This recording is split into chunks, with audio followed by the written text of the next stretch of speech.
Muy buenas noches, amigos de Zona Geriátrica, el espacio del adulto mayor. El día de hoy tenemos un programa muy interesante y muy importante. Vamos a hablar sobre el pie diabético, siempre orientado hacia la persona adulta mayor, aunque el pie diabético le puede dar a cualquier tipo de personas. Y para tocar este tema, tengo el gusto de invitar al doctor Roberto Jacobo. Él es médico internista y tiene maestría en estudio de obesidad y diabetes. Él es médico internista del Hospital de Angamos de Salud y también es médico internista de la Clínica Internacional. Doctor Jacobo, muy buenas noches. Muchas gracias por venir a visitarnos. Buenas noches, doctor Salvador, muy agradecido por la oportunidad y también a Radio Zona Geriátrica, el programa que siempre nos da una información importante para el público en general. Antes de hablar y dirigirnos al tema que es el pie diabético, ¿podrían decirnos brevemente qué es la diabetes y cuáles son los síntomas, las molestias de la diabetes? Sí, la diabetes es una enfermedad crónica que tiene el aumento del azúcar o la glucosa en la sangre y que trae una serie de consecuencias agudas y crónicas, o sea, a corto y largo plazo, caracterizada por una abundante sed, abundante hambre, tiene un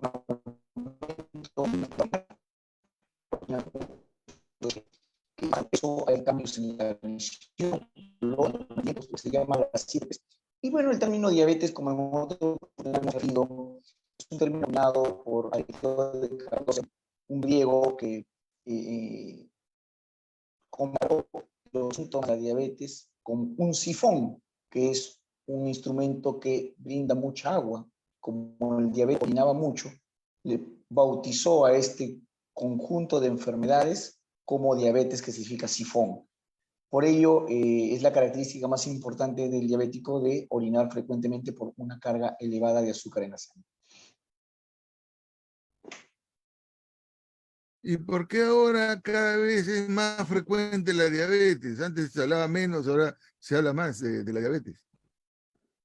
Bueno, es una enfermedad que tiene una alta prevalencia en el país, una prevalencia aproximadamente entre 7.5 y 8% de la población, como diabetes, pero si nosotros juntamos el síndrome metabólico o la resistencia a la insulina, tenemos un 23% de población, sumado al 7, o sea, si se hace más diabetes, tendríamos que un 30% de la población peruana, unos estudios de Perudiap, tendría un trastorno por deficiencia del páncreas, por un incremento, alteración o anormalidad en la glucosa. Entonces, si bien es cierto, se creía que había los hábitos alimenticios que se va a heredar de generación en generación, sobre todo ahora la comida rápida, el aumento, el incremento en carbohidratos en la ingesta, va a llegar primero a la resistencia a la insulina y luego ya a la presentación de la diabetes. ¿Cuáles son los síntomas de la diabetes? Básicamente, cuando el azúcar está muy elevada en la sangre, genera sed, una sed desmedida,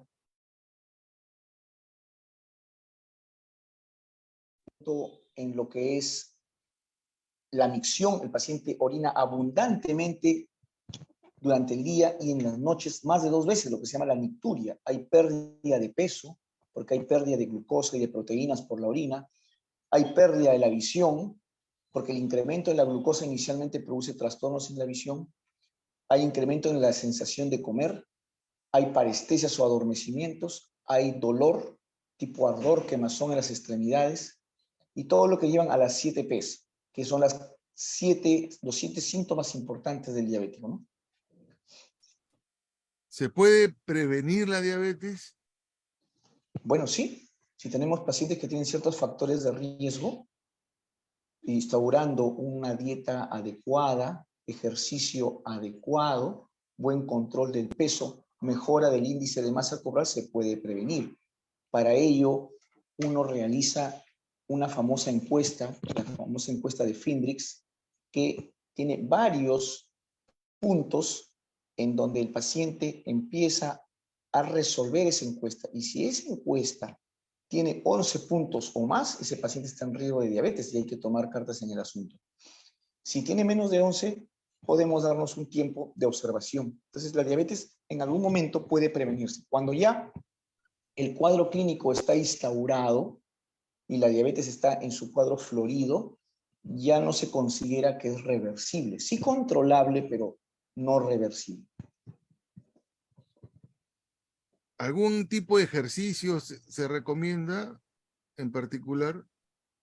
Sí, bueno, los ejercicios que se recomienda es por lo menos tener una actividad física de 30 minutos diarios, de lunes a viernes, y para los niños de 11 a 17 años sí sería 1 a 2 horas de ejercicio extenso. Pero para una persona que no es niño, que no es joven, sería 30 minutos de ejercicio moderado, dentro del cual podríamos hacer una división de un 60% de ejercicio aeróbico o ejercicio, lo que llaman cardio, correr, trotar, y un 40% de ejercicios de resistencia, que sería el usar pesas, el hacer ejercicio de levantar pesas o hacer algún tipo de peso seco. Miren el dato tan importante que nos está dando el doctor Roberto Jacobo, médico internista. Debemos hacer más o menos una media hora diario y compartir tanto los ejercicios aeróbicos como anaeróbicos. Un poquito más los ejercicios aeróbicos, que también le llaman cardiovasculares. Ahora, ¿qué problemas o complicaciones nos puede llevar la diabetes a largo plazo? ¿Cuáles son las consecuencias? Sí, la diabetes a largo plazo nosotros le denominamos las manifestaciones tardías de la enfermedad. Lamentablemente atacan a órganos importantes como el ojo, deterioran la retina, lo que se llama la retinopatía diabética, deterioran los nervios sensitivos, motores, lo que llaman la neuropatía diabética. Neuro viene de nervio y patos de enfermedad.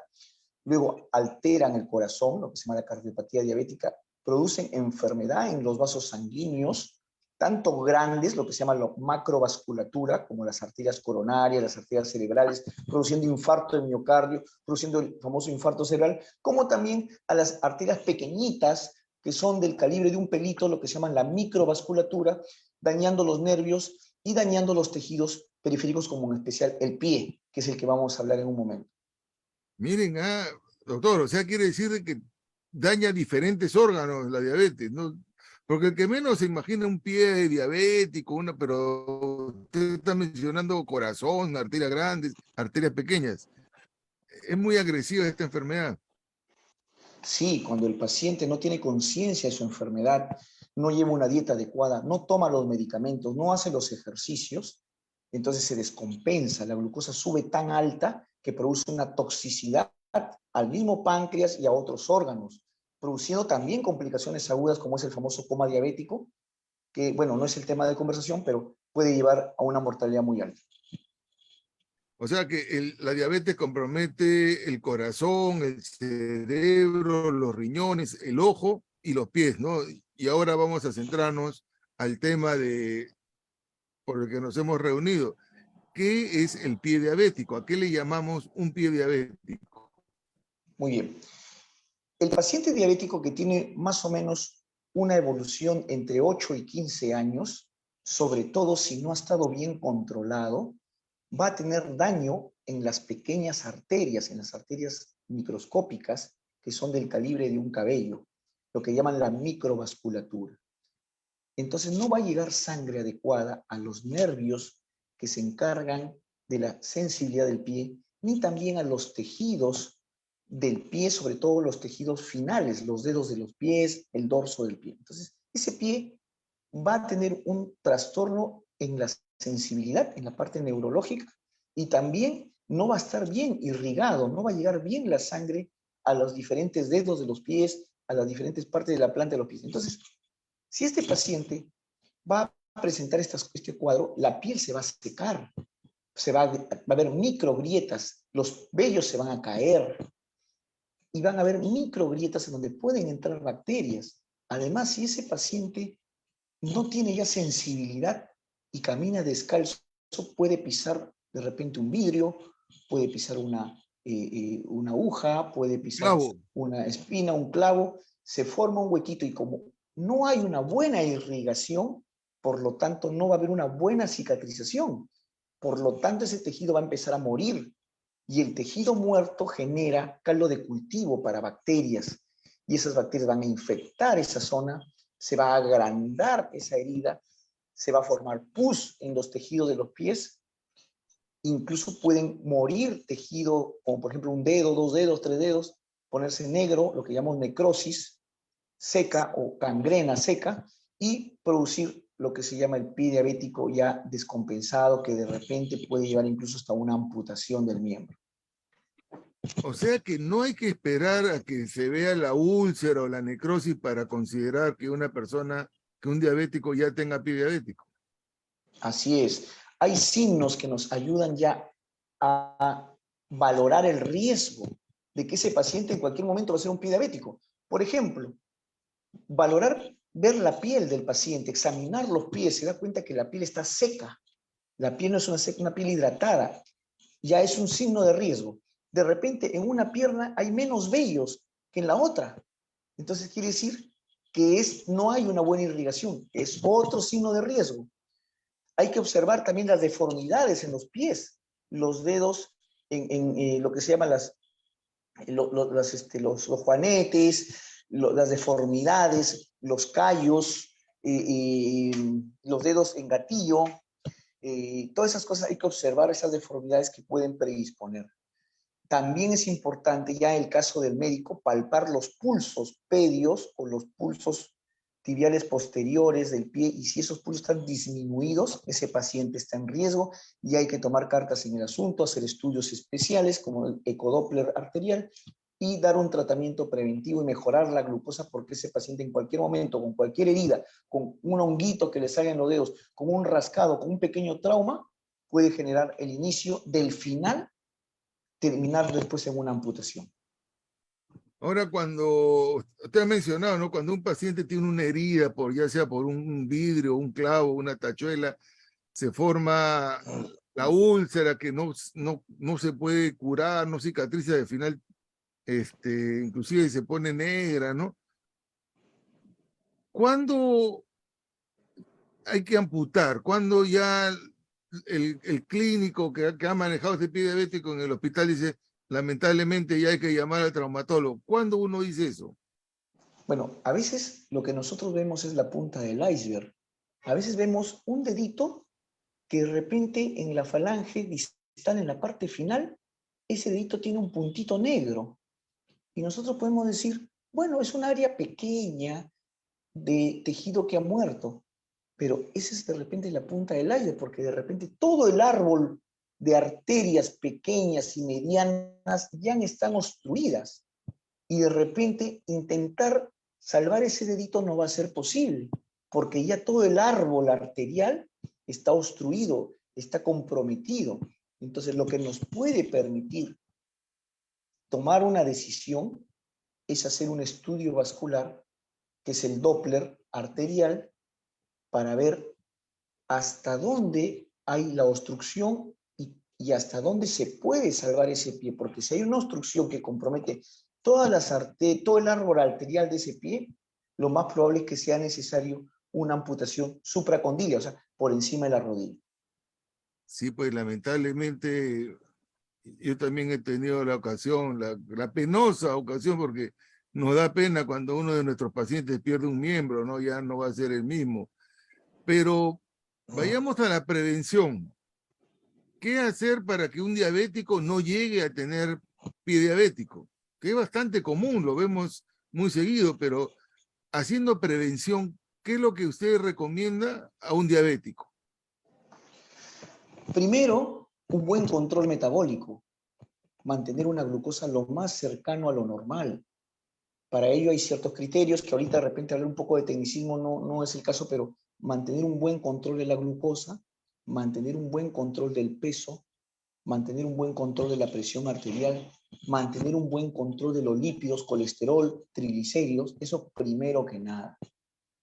¿Por qué? Porque si nosotros no realizamos un buen control, nosotros solamente tenemos 3 meses para conseguir los buenos objetivos de la glucosa, del colesterol, del peso. Necesitamos, en el ser humano solamente tenemos 3 meses para corregir y llegar a los objetivos, porque si nosotros nos pasamos de esos 3 meses o no nos damos cuenta, o como médicos no hacemos nada y pasan 3 meses y el paciente sigue descompensado, entonces así pasen 6 o un año y ya lo vuelvo a compensar, ya no me va a servir porque se ha generado lo que llamamos una mala memoria metabólica y ese paciente ya perdió su oportunidad. Entonces hay que conseguir los objetivos de glucosa, de presión, de peso, de colesterol, de triglicéridos adecuados dentro de esos 3 meses idealmente para poder prevenir complicaciones tardías. Luego, hay que ver, examinar los pies del paciente, porque los pies de un paciente diabético son oro, hay que cuidar esos pies, hay que explicarle al paciente diabético, sobre todo si tiene más de 7 años de evolución, que no puede caminar descalzo, ni siquiera en la playa, porque probablemente no vaya a sentir de repente alguna lesión, algún vidrio. Recuerdo a un paciente saludable, 47 años, se va a la piscina de un club conocido, diabético, aparentemente bien controlado, y el señor se saca las sandalias, las sayonaras, y se mete al gras del club, y no se da cuenta que había un vidrio, y se lastima el pie, y ese fue el comienzo del final que termina en una amputación. Entonces, hay que conseguir un buen control de la glucosa, hay que conseguir un buen control del peso, colesterol, presión, hay que prevenir, hay que examinar el pie. Si el pie tiene resequedad, hay que usar cremas humectantes, hay que ir al podólogo para que el podólogo sea lo que corte los callos, corte las uñas. El paciente mismo no se puede cortar los callos, no se puede ni debe cortar las uñas porque se puede lastimar. Entonces, ir a un podólogo oportunamente, frecuentemente para que cure esos callos, corte las uñas adecuadamente, usar cremas humectantes, revisar los pulsos de los pies, ver si un pie tiene menos vellos que el otro, si la piel está más seca, curar las infecciones por hongos de las uñas, por hongos de los dedos de pies, que pueden ser el inicio, las puertas de entrada para las bacterias. Eso podría ayudarnos a prevenir un pie diabético. Miren, el doctor ha dado una información muy importante y ha dicho una expresión importante. Los pies del diabético valen oro, porque cualquier herida, cualquier lesión puede desencadenar en cosas mayores. Y a veces descuidamos los pies. Yo he visto pacientes bien arregladitos, el pelo bien pintadito, las uñas de las manos, todo, pero cuando vemos los pies tienen unas micosis terribles, unos pies muy descuidados. Entonces los pies también es parte de todo el organismo y hay que tenerlos bien cuidados. Doctor Jacob, ¿qué tiene algo que ver la temperatura de los pies fríos, los pies calientes? O también vayamos de frente a los pies hinchados, porque hay personas que se les hinchan los pies o uno toca los pies y están fríos. ¿Tiene que ver este tema? Bueno, sí, bueno, nosotros sabemos pues que en los pies hay dos tipos de vasculatura, la vasculatura arterial y la vasculatura venosa. Sabemos que la venosa es la que lleva la sangre de los pies al corazón y la arterial que lleva la sangre del corazón a los pies. Entonces, si hay un trastorno en las arterias, si las arterias están obstruidas y no llega un buen flujo de sangre a los pies van a estar fríos, obviamente. ¿Por qué? Porque no hay una buena irrigación. Por otro lado, si tenemos una insuficiencia venosa, tenemos varices, el pie se puede hinchar por la insuficiencia venosa, sobre todo cuando está en reposo. El paciente de repente se levanta con los pies no tan hinchados, pero en el transcurso de la tarde se le hinchan. Pero hay otras causas también, la insuficiencia renal, los problemas en los vasos linfáticos, los problemas de baja de proteínas, no solamente el tema arterial y venoso, también hay otros casos como la cirrosis hepática en donde se pueden hinchar los pies. O sea, el pie se puede hinchar por una insuficiencia renal, por una insuficiencia cardíaca, por una cirrosis hepática, por un trastorno en las venas, una insuficiencia venosa o varices, por un problema de proteínas, por varias causas, ¿no? Entonces, en el paciente diabético es frecuente el daño renal, lo que se llama la nefropatía diabética, y puede ser el inicio o el signo de que está produciéndose una insuficiencia renal. El paciente diabético también puede tener problemas de insuficiencia venosa y también ser un tema de varices. Entonces hay que ver todo en conjunto, hacer una buena entrevista e ir descartando las causas de hinchazón, ¿no? En el caso de un paciente diabético con arteriopatía diabética y que tenga los pies fríos, ¿Es recomendable el uso de medias gruesas, de calor local, de esas bolsas de jeve con agua caliente? ¿O son recomendables o no son recomendables? Bueno, de repente puede ayudarle a mejorar la temperatura, pero hay que tener mucho cuidado porque recordemos que son pacientes diabéticos que tienen un problema vascular, o sea que no hay una buena irrigación y que por lo tanto tampoco no hay una buena sensibilidad. Imagínense, no va a sentir, no va a tener una buena sensibilidad. Imagínense que le pongo una bolsa caliente en el pie, el paciente no siente la quemadura, se queda dormido y se quema. Y después cuando nos damos cuenta es demasiado tarde. Entonces no recomendaría las bolsas calientes, y menos en pacientes diabéticos en donde veo que la sensibilidad puede estar comprometida. Sería muy peligroso. Ahí el remedio puede ser peor que la enfermedad, ¿no? Porque le quemamos Así los pies. es, Ya, ya. así es, así Y el es. uso de medias gruesas o piel de cordero para mantener calor, medias de Bueno, lana. bueno, no creo que sea contraproducente, ¿no? Pero bueno, no estamos, digamos, yendo a la causa, ¿no? Simplemente como un tema sintomático. En el caso de un pie diabético, ¿tiene alguna experiencia Mm. o alguna referencia sobre el uso de las cámaras hiperbáricas? Sí, por supuesto. El oxígeno hiperbárico, que la palabra hiperbárico significa hiper alto y bárico presión, o sea, que vienen con oxígeno con alta presión, sí ha demostrado una efectividad en el manejo de pie diabético. Tal vez no muy alta, pero sí es importante para ayudar a la mejora de la irrigación. A lo mismo que el sistema vacuum, que es un sistema de vacío que también puede ayudar a mejorar un poco la irrigación. Y hay que tener en consideración que en la curación del paciente diabético no es recomendable usar muchos antisépticos, alcohol yodado, soluciones antisépticas, porque pueden quemar más el tejido, pueden producir más tejido muerto y por ende más caldo de cultivo a infecciones y por ende un círculo vicioso.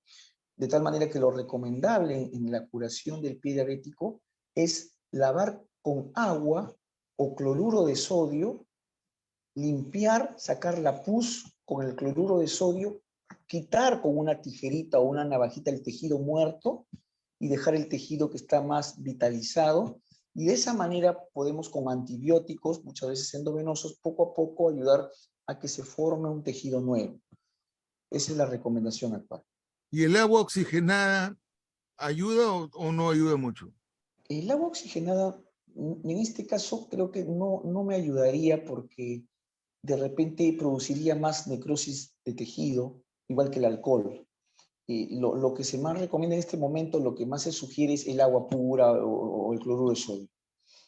Alguna vez en un programa de estos de divulgación científica, pero no médicos, tipo National Geographic, vi que como medicina alternativa curaban pies diabéticos con sanguijuelas, que son unos gusanitos que se ponían sobre la piel para que absorban la sangre, pero no sé, ¿tienes alguna experiencia o alguna lectura No, sobre eso? bueno, conozco el tema de sanguijuelas, me acuerdo en la Universidad Nacional de Trujillo, nuestros maestros las tenían, son unos parásitos, unos hemoparásitos que absorben pues la sangre y tienen ciertas sustancias anticoagulantes que hacen que la sangre no pare, ¿no? Bueno, podría, teóricamente, por lo que genera sangrado y disminuye la coagulación, teóricamente podrían ayudar, pero sinceramente no he revisado el tema, no he leído al respecto si es que en la práctica haya demostrado científicamente una ayuda significativa, ¿no? ¿El ejercicio físico ayuda en el pie diabético? Bueno, en el momento que ya está el paciente infectado, que está con la herida grande, no es recomendable. En ese momento hay que potenciar, facilitar las curaciones. De repente, cuando ya se forma el tejido de granulación, de repente ya incluso los injertos, pero cuando está todavía la herida grande, no es muy recomendable. Posteriormente, de repente puede ayudar en alguna manera, pero en el momento agudo no. Ahora, cuando uno, el enfermo tiene el pie diabético y lógicamente el paciente no quiere perder el miembro, la familia tampoco quiere que su familiar pierda el miembro, e incluso los médicos no queremos que nuestros enfermos sean amputados, pero y tratamos de buscar lo mejor para nuestros pacientes. ¿Qué tal, qué tal funcionan los bypass? Estas puentes quirúrgicos que hacen algunos cirujanos cardiovasculares, ¿podrían salvar el miembro? Bueno, como usted lo ha comentado, el bypass es colocar una vena en sentido contrario a las válvulas venosas en nivel golondrina para ayudar a mejorar la obstrucción. Sí, puede ayudar, pero hay que tener en cuenta que el daño no es tanto en las arterias grandes, sino es en las arterias microscópicas, en las arterias pequeñitas, en las arterias, como siempre repito, del grosor de un pelito, lo que llamamos los médicos la microvasculatura. Entonces, esos bypass grandes no van a lograr mejorar, compensar los daños en las arterias pequeñitas. Entonces, su, digamos, su beneficio no es tan grande. Un televidente nos pregunta si puede servir la aspirina como preventivo. Bueno, sabemos que la aspirina ayuda a que no se formen coágulos. Los estudios con aspirina más han demostrado la disminución en el riesgo de infarto agudo de miocardio. Sabemos que hay que tratar a 13 pacientes con aspirina para prevenir un infarto de miocardio. Pero en lo que refiere al pie diabético, no es tanta la evidencia. Lo que sí se sugiere en pie diabético es otro antiagregante plaquetario, que es el clopidogrel, que es un antiagregante plaquetario que tiene los mismos objetivos de la aspirina, pero con otro mecanismo de acción, y que la dosis recomendada es 2 tabletas de 75 miligramos al día, además de atorvastatina, que es un medicamento para el colesterol. Eso sí está actualmente aprobado en las guías de manejo de pie diabético porque ha demostrado una mejoría en el pronóstico. Claro, no es una mejoría grande, tal vez es modesta, pero ha demostrado eso y por lo tanto se está recomendando. Y los irrigadores, bueno, lógicamente no me refiero a los irrigadores cerebrales, sino a los irrigadores periféricos, el ginkgo biloba, el silostazol, Bueno, ¿y ginkgo ayudar? biloba, claro, ginkgo biloba es un tema más como un tema vitamínico, un tema antioxidante, que bueno, tiene una modesta efectividad y son caros, ¿no? Entonces, cuando nosotros dividimos a los fármacos en fármacos baratos y efectivos, caros y efectivos, baratos no efectivos y caros no efectivos, estamos hablando pues mayormente de los complejos vitamínicos, de los antioxidantes, ¿no? Es modesto y es caro. Con respecto al silostazol, el silostazol sí es un medicamento que está indicado en la insuficiencia vascular arterial, pero mayormente el silostazol está indicado porque hay una mejoría sintomática. Sí, entre 50 y 100 miligramos una o dos veces al día, sí hay una mejoría sintomática, pero en los estudios a largo plazo, en los estudios estadísticos, los metaanálisis a largo plazo, bueno, no ha demostrado pues una efectividad grande. Sí como sintomático, es muy importante. ¿Alguna vitamina que usted recomiende, sugiera o proponga o no hay para pie diabético? Bueno, en lo que respecta a vitaminas no se ha demostrado una efectividad en ellos. No los desaconsejaría tampoco, pero no es que me vayan a mejorar el pie diabético, ¿no? No lo recomendaría de manera universal. Muy bien, el doctor nos ha dado una amplia explicación sobre lo que es el pie diabético y sobre lo que es la diabetes mellitus como enfermedad y ha recalcado algo muy importante, la prevención. La prevención es lo más importante y es lo que uno debe de hacer. Lógicamente que si ya uno tiene la enfermedad, tiene que tratarla. Y lo principal, ya dijo el mensaje el doctor, tener los valores de glucosa en niveles adecuados y tratar los diferentes factores de riesgo. El día de hoy nos ha visitado la señora Luz Cáceres, Hanna Karina, Liliana Palacios, Alejandro Herrera, nos ha visitado Guillermo Lara, Nora Díaz, Milena Flores, Rocío Bedoya, Lisette Pita, Ana Carolina y muchos amigos que siempre nos siguen. Doctor Jacobo, en nombre de Zona Geriátrica, le agradecemos su brillante exposición y espero comprometerlo en otra oportunidad para que nos ayude a resolver muchos temas. Muchísimas gracias. Muchas gracias, doctor Sandoval. Gracias a Zona Geriátrica, siempre presto para poder compartir algunos conocimientos con ustedes. Y bueno, agradecidos a todos, también a los radioescuchas y a usted también. Muy agradecido. Amigos de Zona Geriátrica, eso ha sido todo por hoy. Doctor, si algún contacto desean contactar con usted, tiene algún teléfono o un mail o un... Claro, sí pueden escribirme al 98-372-3646. Y bueno, también me pueden encontrar en la Clínica Internacional, sede San Borja, sede San Isidro. Bueno, también en la Clínica de Fertilidad Mi Vida. Y bueno, en el Hospital Angamos a nuestros pacientes de salud. Mucho gusto para atenderlos.